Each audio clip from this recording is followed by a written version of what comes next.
বন্ধুরা আমি এটা কি পড়েছি, আমার মেয়েটা কি করে দেখছে দেখো। তো বন্ধুরা আজ আমি তোমাদের অমরাবতীর মেলা দেখাবো। আমাদের পাটুলিতে খুব বড় অমরাবতীর মেলা বসে। আমি আরুষির বাবা আর আরুষি গেছি মেলা দেখতে। দেখো কত সুন্দর সাজুগুজু আর খেলনার দোকান। এদিকে দেখো কত সুন্দর টুপির দোকান। আমরা এসেছি চুড়ির দোকানে। আমার মেয়েটাকে চুড়ি কিনে দিয়েছি। কেমন হয়েছে বন্ধুরা? চুড়ি কই দেখি।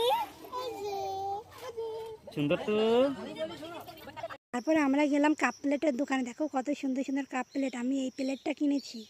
আর এদিকে দেখো আমরা একটা টেডি বিয়ারের দোকানে এসেছি। এখানেও অনেক সাজুগুজুর জিনিস রয়েছে। এটা দেখো কত কিউট একটা পুতুল।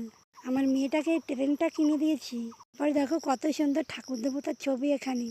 তারপর রাস্তার পাশে দেখলাম একটা ঠাকুর দেবতার আলোর ছবি। খুব সুন্দর লাগছিল এগুলো দেখতে। তারপর দেখো আমরা একটা রেস্টুরেন্টে ঢুকে সবাই মিলে চাউমিন খেলাম। চাউমিনটাও খুব সুন্দর হয়েছিল। তারপর দেখো লোকজনের কত ভিড় জমে যাচ্ছিল আস্তে আস্তে। আমরা একটু আগে আগেই গেছিলাম, তখন অনেকটা ফাঁকা ছিল। তারপর দেখো এই কুকুরগুলো মনে হয় আমাদের দেখেই মাথা নাড়ছে। এদিকে দেখো বাচ্চারা কত এনজয় করছে।